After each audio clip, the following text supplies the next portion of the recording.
Good morning बच्चों, कैसे हैं आप सब। आज के इस वीडियो में हम बात करेंगे गैल्वेनोमीटर के बारे में। ठीक है, करंट इलेक्ट्रिसिटी में आपको समझना है कि जब हम करंट को मेजर करने के लिए, है ना, या सर्किट में उसके प्रेजेंस को डिटेक्ट करने के लिए, ठीक है, दो अलग अलग प्रकार के क्या बोल सकते हैं इंस्ट्रूमेंट्स यूज करते हैं।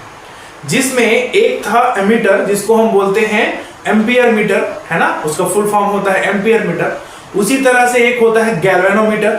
ठीक है, तो जो एमीटर या एम्पियर मीटर है बच्चों, वो यूज होता है सर्किट में कितना करंट फ्लो हो रहा है उसको मेजर करने के लिए, to measure the amount of flow of current through the circuit. Okay, साथ ही साथ हम क्या करते हैं, गैल्वेनोमीटर भी यूज करते हैं। Galvanometer is an highly sensitive instrument, है ना, which used to detect the presence of current. Current के प्रेजेंस को क्या करता है, वो डिटेक्ट करता है, और साथ ही साथ करंट के डायरेक्शन को भी पता लगाने का काम कौन करता है, गैल्वेनोमीटर करता है। ठीक है, तो आज हम जो है गैल्वेनोमीटर के बारे में ही बात करेंगे बच्चों कि गैल्वेनोमीटर होता क्या है ना, क्यों यूज करते हैं, है ना। तो अभी मैंने जैसे आपको बताया कि किसी सर्किट में करंट जो है वो फ्लो हो रहा है कि नहीं, ठीक है, या उसमें करंट है कि नहीं, और करंट है तो उसका डायरेक्शन किधर है, इसको हम फाइंड करते हैं by the help of galvanometer. ठीक है, ये अभी हमने इसके पहले जो पढ़ा था व्हीटस्टोन ब्रिज, है ना, प्रीवियस चैप्टर में, वहां पर हमने गैल्वेनोमीटर यूज किया था। ठीक है, तो अभी गैल्वेनोमीटर जो है हम क्या करेंगे, उसको पढ़ेंगे कि गैल्वेनोमीटर वर्क कैसे करता है। साथ ही साथ हम क्या करेंगे, ये भी देखेंगे गैल्वेनोमीटर से हम वोल्ट मीटर और अमीटर कैसे बना सकते हैं। ठीक है, तो चलिए शुरू करते हैं बच्चों। ठीक है, तो आज हम बात करेंगे about galvanometer. Galvanometer is a highly sensitive device या instrument which is used to detect the presence of current, है ना। सर्किट में करंट फ्लो हो रहा है कि नहीं, उसको डिटेक्ट करने का काम कौन करता है, गैल्वेनोमीटर करता है। साथ ही साथ हम उसकी सहायता से क्या कर सकते हैं, उसका डायरेक्शन, है ना, कि कौन से डायरेक्शन में फ्लो हो रहा है, इसको भी पता लगा सकते हैं। अब ये कैसे लगा सकते हैं, अभी आपने देखा था, ठीक है, कि जब हम बात करते थे ऑस्टेट्स एक्सपेरिमेंट का इसी चैप्टर में, है ना, तो हमने देखा कि क्या किए उसने, जो करंट का डायरेक्शन था, मान लेते हैं करंट पहले बैटरी की पोलैरिटी को चेंज किए बाद में, है ना। पहले जो था सिंपल बना हुआ था, उसमें करंट एक डायरेक्शन में, है ना। तो अगर हम क्या करते हैं, उसमें गैल्वेनोमीटर लगा दें, तो गैल्वेनोमीटर का जो डिफ्लेक्शन है वो कैसे हो जाएगा, अपोजिट डायरेक्शन में। ठीक है, तो उससे हमको पता चल जाएगा कि हाँ भाई, पहले डायरेक्शन इधर था, अब डायरेक्शन अपोजिट हो गया है। ठीक है, तो हमारे पास जो गैल्वेनोमीटर है बच्चों, इसको हम एक्चुअल में बोलते हैं डीसी गैल्वेनोमीटर।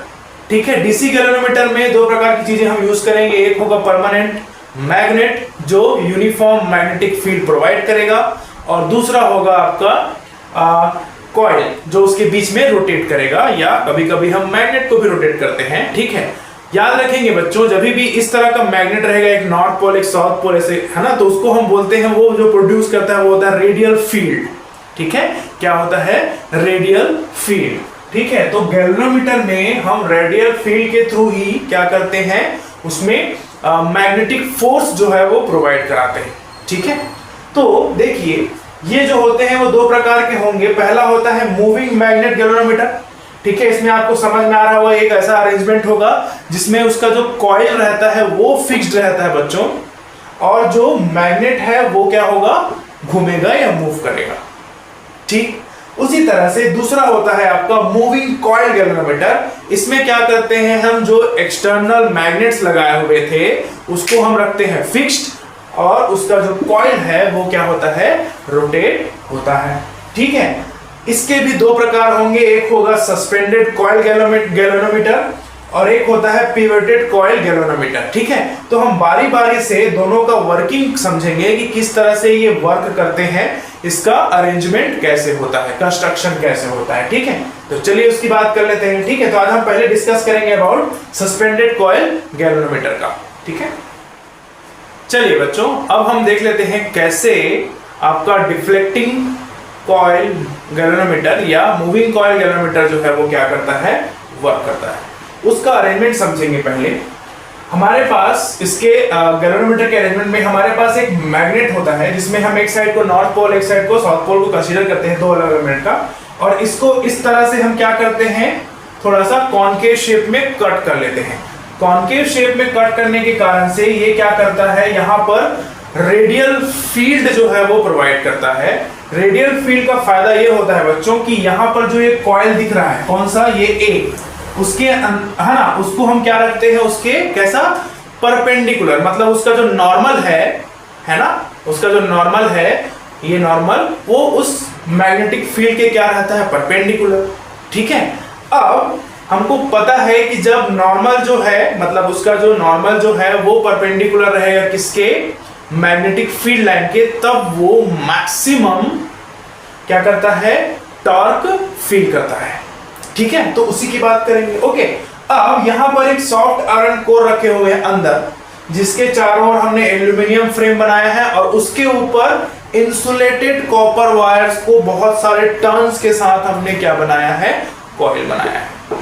ठीक है, तो कॉपर यहां पर जो आयरन को रखते हैं वो क्या करता है, इस कॉइल के मैग्नेटिक परमेबिलिटी को क्या करता है, इंक्रीज करता है, जिसके कारण से ये जो मैग्नेट है उसका इफेक्ट इसके ऊपर प्रॉपर्ली बना रहता है और साथ ही साथ ये क्या करता है, उसके कारण से प्रॉपर्ली वर्क करता है। ठीक है, इसके साथ, इस कॉइल के साथ हम एक स्प्रिंग जोड़ देते हैं बच्चों, है ना, और ये स्प्रिंग जो है यहाँ पर जो लेवलिंग स्क्रू है T2 उसके साथ कनेक्टेड है। इसी तरह से यहाँ पर जो है एक छोटा सा हमने क्या किया है, मिरर लगा के रखा हुआ है। ठीक है, ये मिरर जो है हमको किस लिए वर्क करेगा, डिफ्लेक्शन दिखाने के लिए, थ्रू क्या हो सकते हैं हम लोग, लैंप एंड स्केल अरेंजमेंट के थ्रू। ठीक है, यहां पर जो ये F लिखा हुआ है, ये है फॉस्फर ब्रोंज का वायर, जिसमें प्रोड्यूस होता है ट्विस्ट। कैसे ट्विस्ट होगा, आप सोच के देखिए, जैसे ये यहाँ पर इस तरह रखा हुआ है, जैसे ही इसमें करंट फ्लो होगा बच्चों, इसमें क्या होगा, ये घूमने लगेगा। अब जब ये घूमेगा तो ये इसके साथ जो मिरर लगा हुआ है वो भी घूमेगा। तो जैसे ही मिरर घूमेगा, उसका जो क्या होगा, लैंप सामने रखते हैं, है ना, जैसे मान लेते हैं ये हमारा अरेंजमेंट हुआ, तो यहाँ पर एक लैंप रहता है, इसका रिफ्लेक्शन जो है वो भी क्या होता है, जैसे जैसे ये घूमता है वो भी ऐसे मूव करने लगता है। तो हम समझ जाते हैं कि उसमें करंट फ्लो होने के कारण से डिफ्लेक्शन प्रोड्यूस हो गया है। ठीक है, अब यहां पर दो प्रकार के टॉर्क काम करेंगे। ये जो पहला होगा, जिसमें क्या होगा, इस मैग्नेटिक फील्ड के कारण से ये टॉर्क एक्सपीरियंस करेगा, उसको बोला जाता है deflecting torque, that is simply IBA। ठीक है, ये क्या होगा, IBA, है ना, IBA sin थीटा पढ़े थे ना कल। ठीक है, IBA sin थीटा होता था, तो sin थीटा इसलिए यहाँ पे sin 90 हो जाएगा। क्यों, क्योंकि मैंने बताया कि उसको इस तरह रखें कि इसका नॉर्मल और ये मैग्नेटिक फील्ड के बीच में एंगल कितना बढ़ रहा है, 90 डिग्री, तो sin 90 का वैल्यू 1, तो ये मिलेगा हमको क्या, टॉर्क। इस टॉर्क को याद रखेंगे बच्चों, ये क्या करता है, इस गैल्वेनोमीटर में डिफ्लेक्शन प्रोड्यूस करता है, इसलिए इसको बोला जाता है डिफ्लेक्टिंग टॉर्क। ठीक, इसी तरह से जब ये फॉस्फर ब्रोंज का जो वायर लगाए हैं बच्चों, जब वो ट्विस्ट होगा इस तरह से, है ना, आपने हाथ को घुमा के देख सकते हो, ऐसे ट्विस्ट होगा, तो यहां पर क्या होगा, ये जो है इस डिफ्लेक्टिंग टॉर्क को अपोज करने के लिए क्या करेगा, रीस्टोरिंग टॉर्क लगाएगा। क्या करेगा, रीस्टोरिंग टॉर्क लगाएगा। मान लेते हैं कि जो रीस्टोरिंग टॉर्क लग रहा है, ठीक है, तो जो रीस्टोरिंग टॉर्क के कारण से जो ट्विस्ट प्रोड्यूस हो रहा है बच्चों, उसको मान लेते हैं हम कितना, 5। तो जो रीस्टोरिंग टॉर्क हो जाएगा वो हो जाएगा कैपिटल K × 5। इसको ले लेते हैं रीस्टोरिंग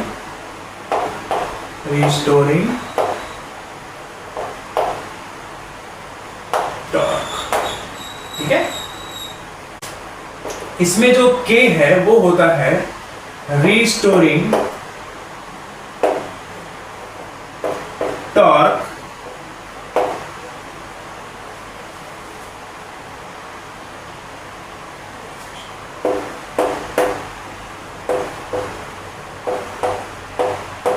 पर ट्विस्ट। ठीक है, के जो है उसका नाम है बच्चों रीस्टोरिंग टॉर्क पर ट्विस्ट। ठीक है, तो टोटल रीस्टोरिंग टॉर्क करेंगे तो उसको मल्टीप्लाई कर देंगे। ठीक है, तो हमको मिला K5। अब हमको पता है कि टॉर्क जो है वो डिफ्लेक्शन हो रहा है, वो है ना, तो जब ये रोटेट होगा, है ना, तो यहाँ पर ये मिरर के कारण से हमको डिफ्लेक्शन दिखाई देगा। ठीक है, तो यहां पर क्या हो जाएगा, I B A is equals to K phi। ठीक है, तो अगर हम यहां से I निकाले बच्चों करंट, तो ये मिलेगा K phi B by B into A। ठीक है, तो इससे हमको ये मिलेगा निष्कर्ष कि I is directly proportional to phi। Yes, इसका मतलब ये हुआ बच्चों कि जितना स्मॉल करंट रहेगा उतना स्मॉल डिफ्लेक्शन। ठीक है, और जैसे जैसे हम करंट के वैल्यू को क्या करते जाएंगे, इंक्रीज करते जाएंगे, डिफ्लेक्शन जो है वो उतना ही ज्यादा बढ़ते जाएगा। ठीक है, इसमें आप बस दो चीजों को याद रखेंगे, ये जो है वो फाई क्या है आपका, ट्विस्ट प्रोड्यूस्ड है ना, क्या है, प्रोड्यूसिंग ट्विस्ट है, जो किस में हो रहा है, फॉस्फोर बॉन्ड में प्रोड्यूस हो रहा है। और ये जो K है वो क्या है, रीस्टोरिंग टॉर्क पर ट्विस्ट। हर एक ट्विस्ट में कितना टॉर्क बन रहा है उसको हमने कैपिटल K से नाम दिया, जो कांस्टेंट रहेगा। ठीक है, तो यहाँ पर K constant, B constant, A constant. ठीक है, तो उसके लिए हम बोले कि I is directly proportional to क्या हो जाएगा, फाई। इसका मतलब ये हुआ कि जो उस फॉस्फोर बॉन्ड में, ब्रॉन्ज वायर में जो ट्विस्ट प्रोड्यूस होगा बच्चों, वो कैसा होगा, इसमें जो फ्लो होने वाला करंट है उसके ऊपर वो क्या करेगा, डिपेंड करेगा। जैसे जैसे हम करंट की वैल्यू को बढ़ाते जाएंगे, जाहिर सी बात है उसका जो ट्विस्ट है वो क्या होते जाएगा, बढ़ते जाएगा, है ना। हाईली, कभी कभी ऐसा होता है कि हाई अमाउंट ऑफ करंट हम गलती से दे दिए उसको, तो वो जो है वो क्या हो जाएगा, टूट जाएगा या मेल्ट होके टूट जाएगा। ठीक है, तो क्या करते हैं, गैल्वेनोमीटर में बहुत ही स्मॉल अमाउंट में करंट दिया जाता है, हमको इसमें मेजर थोड़ी करना होता है ना भाई कि करंट कितना जा रहा है, हम बस क्या करते हैं, उस सर्किट में प्रेजेंस है कि नहीं उसको देखते हैं। ठीक है, इसी कारण से बच्चों इसको जो है एक वुडन बॉक्स में रखा जाता है ना, जिसके कारण से क्या होता है, उसमें बाहर का जो मैग्नेटिक फील्ड है उसका अंदर जो है उसके जो ये अरेंजमेंट है उसके ऊपर कोई भी इफेक्ट नहीं पड़ता। ठीक है, साथ ही साथ इसका जो फ्रंट रहता है, किसका, मूविंग कॉइल गैल्वेनोमीटर का, उसमें लगा होता है क्या, ग्लास, जिसके कारण से बाहर में जो लैंप रखा है उसका रिफ्लेक्शन इस मिरर में प्रॉपर्ली बन सके। ठीक है, तो ये इस तरह से वर्क करता है कौन, आपका मूविंग कॉइल गैल्वेनोमीटर, है ना। आपको बस याद ये रखना है कि जितना अमाउंट में करंट होगा उतना ही क्या होगा, ये आपका टॉर्क प्रोड्यूस करेगा, है ना, या हम बोलेंगे ट्विस्ट प्रोड्यूस करेगा, टॉर्क नहीं, ट्विस्ट प्रोड्यूस करेगा। इन दोनों को मिलाएंगे तब ये टॉर्क बनेगा। ठीक है, तो उसको हम बोलते हैं रीस्टोरिंग टॉर्क। कहां प्रोड्यूस होता है ये। ठीक है, अब हमको ये जानना है कि इसके फायदे क्या है और नुकसान क्या। ठीक है भाई, हम क्यों यूज नहीं करते, देखो, तो ये है कि ये जो है गैल्वेनोमीटर जो होता है, ये हम बोलेंगे मूविंग कॉइल गैल्वेनोमीटर, बहुत ही सेंसिटिव होता है, जो 10 टू द पावर -8 एम्पियर तक, जो 10 टू द पावर -8 एम्पियर तक के करंट को क्या कर सकता है, मेजर कर सकता है। मतलब बहुत छोटे करंट को भी वो मेजर कर सकता है, मेजर नहीं, उसके प्रेजेंस को बता सकता है सर्किट में। ठीक है, अब इसके डिसएडवांटेज ये है बच्चों कि जो उसमें क्या होता है, उसका जो लेवलिंग स्क्रू लगा हुआ है ये, है ना, इसको क्या करना पड़ता है, प्रॉपर्ली एडजस्टेड करना पड़ता है, तो वो जो है वो बार बार एक्स्ट्रा टाइम लेता है। साथ ही साथ ये भी कि जो उसमें जो वायर लगा हुआ है वो बार बार ट्विस्ट होने के कारण से टूट सकता है। ठीक है, और तीसरा ये कि ये जो है वो इजिली पोर्टेबल नहीं है ना, अगर हम इसको बार बार कहीं ले जा रहे हैं तो हो सकता है वो ले जाने में टूट जाए।